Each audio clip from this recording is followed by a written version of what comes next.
¿Cómo demonios va a poder competir España vía costes laborales, por ejemplo, por muchas reformas que hagan, si el salario industrial medio en Marruecos es el 10% del de España? Eso está clarísimo, que es imposible competir en productos de bajo y medio valor añadido cuando los pueden producir en países con costes Entonces, ¿qué salariales tenemos mucho que más bajos. irnos? ¿A diseñar chips de 6 núcleos? Tenemos que ir a eso. Pero es que ya hay gente que tiene experiencia en diseñar chips.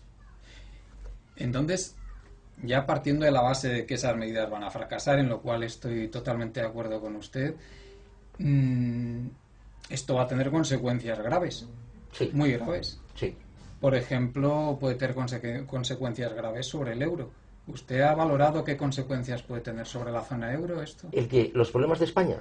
No, el fracaso de todas estas medidas deflacionarias, no solo en España, porque hay más países que tienen Ya. problemas de competitividad, los tiene Italia, los tiene incluso Francia, Bélgica, la misma Irlanda los tiene, Y Alemania también. y Alemania también, porque en el momento en que dejen de comprarle los países de Europa, lógicamente su A ver, yo no imagino un escenario en el que el euro desaparezca, pero por la sencilla razón de que no le conviene a nadie.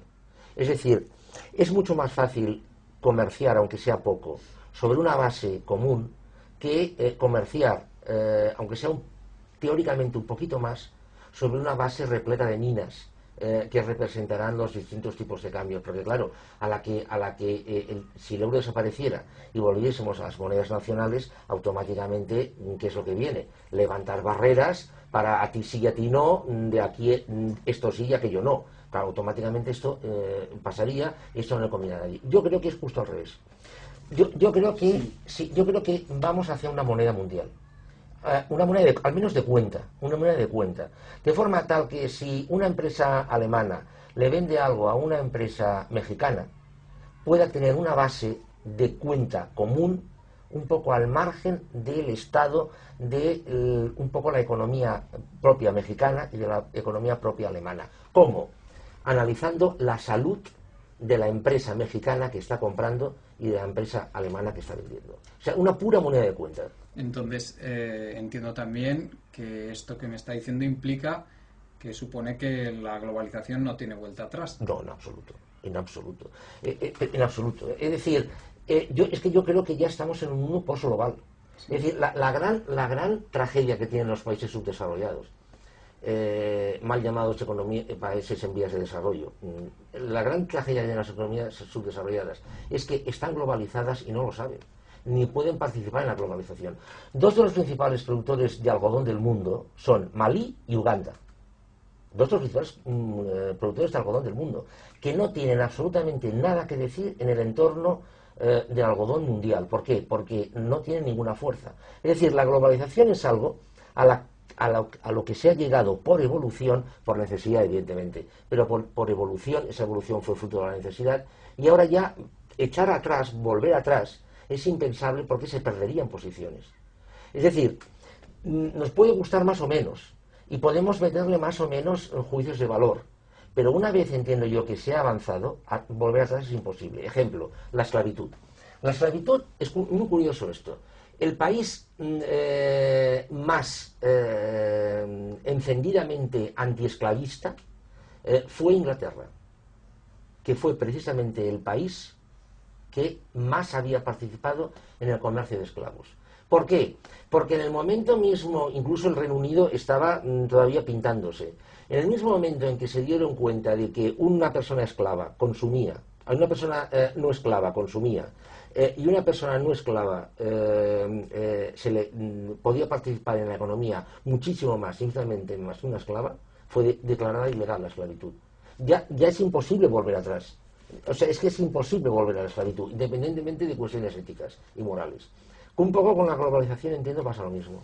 Y eso también tendrá como consecuencia que se profundizará en lo que es la redistribución de la riqueza mundial, como ha pasado estas últimas décadas. Es decir, yo entiendo que ha habido unos flujos muy grandes de capital, sobre todo desde las zonas de lo que llamamos el mundo desarrollado hacia Asia, y que este proceso va a continuar imparable, lo cual va a suponer que lo cual va a suponer desde mi punto de vista que las condiciones de vida que estamos manteniendo en Europa o en los Estados Unidos no va a ser posible seguir manteniéndolas. A ver, yo vuelvo un poco a lo que decíamos antes. En el X en el que generen biotecnología alimentaria que sirva para mejorar cultivos, rendimientos, etcétera, etcétera, y que evidentemente esto tenga unas posibilidades, ahí la renta se va a disparar. Se va a disparar. Se va a disparar entre las personas que hagan esos trabajos de alto valor añadido. Evidentemente. El resto, entonces, si a esto le llamas redistribución, redistribución geográfica, me refiero, tal vez. ¿flujos migratorios hacia estas zonas? No lo creo. No lo creo. Y otro asunto que se me ocurre de mucho interés es, en España y en el mundo desarrollado en general, esto va a generar un enorme paro estructural, el que llamábamos el paro, en la teoría, el desempleo tecnológico que podía hablarse en la teoría marxista o en las teorías de Malthus. Este se va a generar y va a ser muy alto. Sí, pero esta gente, ¿cómo va a sobrevivir? Claro, es que, a ver, yo entiendo que estos conceptos, desempleo estructural, desempleo tecnológico, son conceptos propios de la revolución industrial. O sea, la descripción que hizo Marx de la generación, de la tendencia decreciente de la tasa de ganancia, es que es magistral. O sea, es que es de libro, claro, por eso lo escribí en un libro. ¿Qué es lo que sucedió? ¿Por qué no se produjo la revolución obrera, etcétera, etcétera? Porque la burguesía entendió, muy inteligentemente, que el truco estaba en darles más ocio y más salario a la gente para que consumiera lo que fabricaba, a medida que la productividad fue aumentando. Entonces, claro, todo este proceso es un proceso que se encuadra dentro de una dinámica de revolución industrial.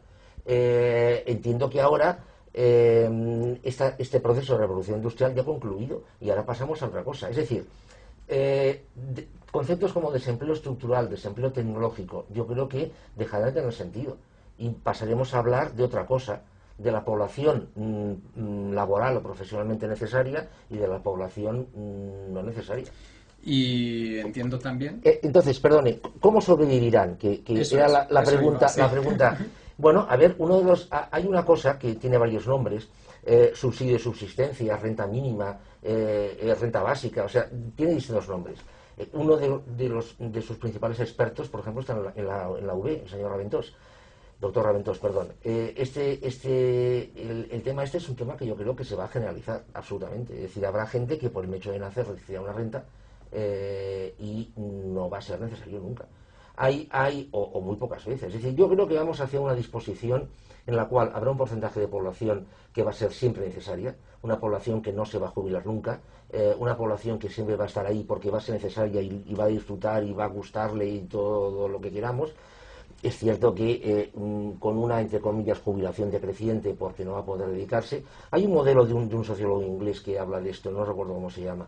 En segundo lugar, una población bastante reducida que trabajará muy a nivel temporal,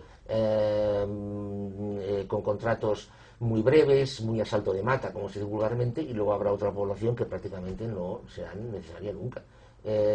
Como la productividad será muy alta, evidentemente, y como la tendencia a la natalidad, de la tendencia decreciente irá decayendo, claro, evidentemente se irá produciendo un ajuste demográfico.